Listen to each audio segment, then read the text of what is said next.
Hello friends, कैसे हैं आप सब। आज मैं आपको एक नई कहानी सुनाने जा रही हूँ जिसका नाम है गलती का एहसास। सुनीता जी एक आम मध्यम वर्गीय परिवार की मुखिया थी। वे अपने बेटे अभी और बहू मान्यता के साथ रहती थी।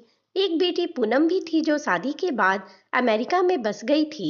सुनीता जी के पति की मृत्यु बहुत पहले ही हो चुकी थी। अभी और मान्यता की शादी को 5 साल हो गए थे, लेकिन अब तक उनकी कोई संतान नहीं थी। सुनीता जी की बहू मान्यता भी जॉब करती थी, जो कि सुनीता जी को बिल्कुल भी नहीं सुहाता था।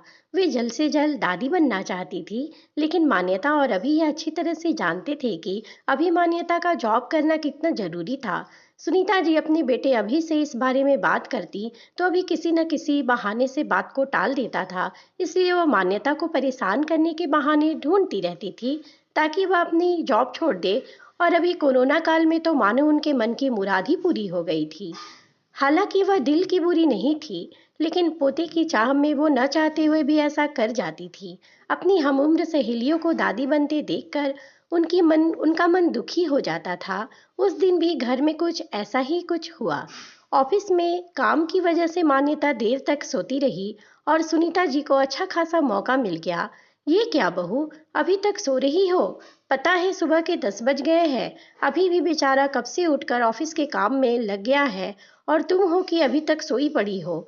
चलो अब उठकर सबके लिए चाय नाश्ता बना लो। मुझसे कुछ हो नहीं पाता है, वरना मैं तो तुम्हारे भरोसे कभी नहीं रहती, खुद ही सब कर लेती। सॉरी माँ जी, वह देर रात तक काम चलता रहा, इसलिए सुबह सुबह ही सो पाई थी। इसलिए समय का पता ही नहीं चला। आप चलिए, मैं अभी जल्दी से आती हूँ। हाँ हाँ ठीक है, मेरा कुछ नहीं, पर अभी को देख लो। उसे कुछ चाहिए तो नहीं, कब से उठा है बेचारा। हे भगवान, मुझे जल्दी से ठीक कर दे ताकि मैं ही अपने बेटे का ध्यान रख सकूं। सुनीता जी ने नाटकीय अंदाज में कहा। सुनीता जी ने अपनी बहू मान्यता को उठाते हुए कहा। मान्यता ने घड़ी देखी तो वाकई 10 बज गए थे। आज उसकी आंख कैसे नहीं खुली। वह जल्दी जल्दी अपने काम निपटाकर हॉल में आई तो अभी अपने लैपटॉप के साथ ऑफिस का काम कर रहा था। उसने किचन में जाकर चाय नाश्ता बनाया और फिर रात के बर्तन साफ किए और झाड़ू पोछा करके नहाने चली गई।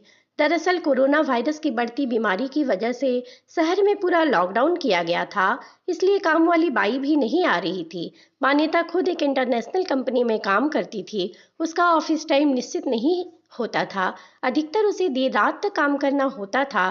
कल भी उसका काम देर रात तक चलता रहा, इसलिए वह देर तक सोती रही। मान्यता नहाकर आई तो देखा कि उसकी सास अपनी सहेली से फोन पर बात कर रही थी। बातचीत में अपना नाम सुनकर मान्यता सास की बात सुनने लगी। अरे शालिनी, तुम भी अपनी बहू को ज्यादा सर पर मत बैठाओ। बहू का ज्यादा उड़ने दोगी तो अपनी नौकरी के चक्कर में कल को वह तुम्हें ही घर की नौकरानी बनाकर छोड़ेगी। मैं तो भाई शुरू से ही मान्यता के नौकरी करने के खिलाफ थी। अब करे नौकरी शौक से, पर साथ साथ घर के काम भी करे। मैं तो बदन दर्द का बहाना बनाकर बैठ जाती हूँ, नहीं तो सारे काम का बोझ मेरे सर पे आ गिरता। मैं कोई मुफ्त की नौकरानी थोड़ी ही हूँ। मैं तो कहती हूँ तुम भी यही करो। सास की बात सुनकर मान्यता की आंखों में आंसू आ गए। वह जिस सास को बीमार समझकर दिन रात सेवा करती है, उन्हें एक गिलास तक उठाने नहीं देती है, सारा दिन घर का और रात को ऑफिस का काम करके थकान से चूर होकर भी उफ तक नहीं करती, उसका यह फल मिला है उसे। माना वे मेरी नौकरी के खिलाफ है, मगर यदि घर की किस्त नहीं होती तो वह भी कभी नौकरी नहीं करती। अभी का बोझ कम करने के लिए ही तो वह नौकरी कर रही थी। खैर, अभी के मुश्किल समय में वह सास से किसी भी बात पर बहस करना नहीं चाहती थी जिससे घर का माहौल खराब हो जाए। इसलिए वह उनकी बात को नजरअंदाज करके वहां से चली गई। लेकिन उसकी नजरों में सुनीता जी के लिए इज्जत जरूर कम हो गई थी। दूसरे दिन सुबह सुबह सुनीता जी की बेटी पूनम का अमेरिका से फोन आ गया। पूनम की सास उसके पास अमेरिका आई हुई थी। आदत के अनुसार जैसे ही सुनीता जी ने पूनम की सास की बुराई करनी चाही, वैसे ही पूनम ने उन्हें डपट दिया। माँ, आप बिल्कुल भी माँ जी के बारे में अनाप शनाप नहीं बोलेंगी। पता है आपके चक्कर में आकर मैंने उनके साथ कैसा व्यवहार किया था, लेकिन आज मुझे उनकी कीमत पता चल गई है माँ। तुम तो उनके यहाँ आने पर कितने खिलाफ थी, मगर आज वो अगर यहाँ नहीं होती ना माँ, तो न जाने हमारा क्या हाल होता। तुम्हें तो पता ही है कि मेरा नौकरी करना कितना जरूरी है।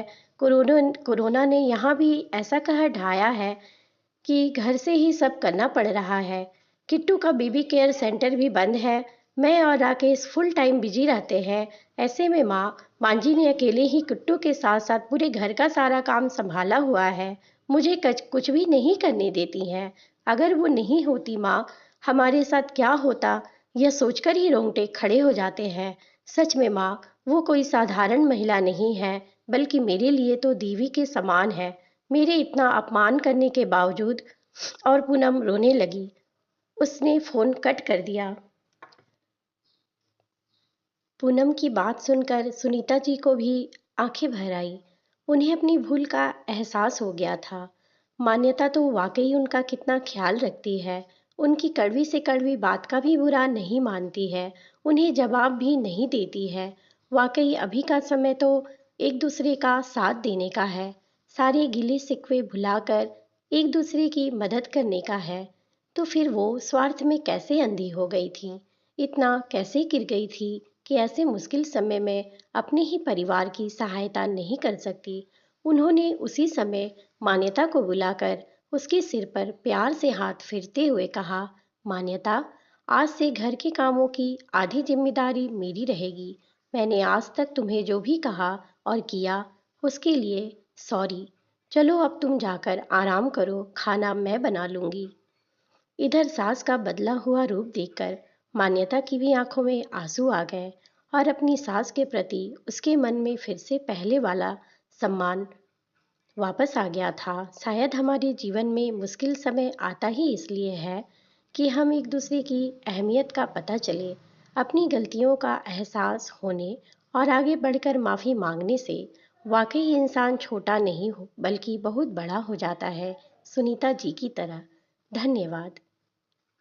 तो फ्रेंड्स, कैसी लगी आपको मेरी ये कहानी?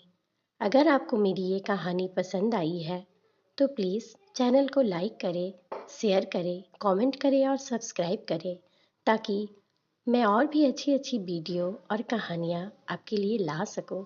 Thank you friends.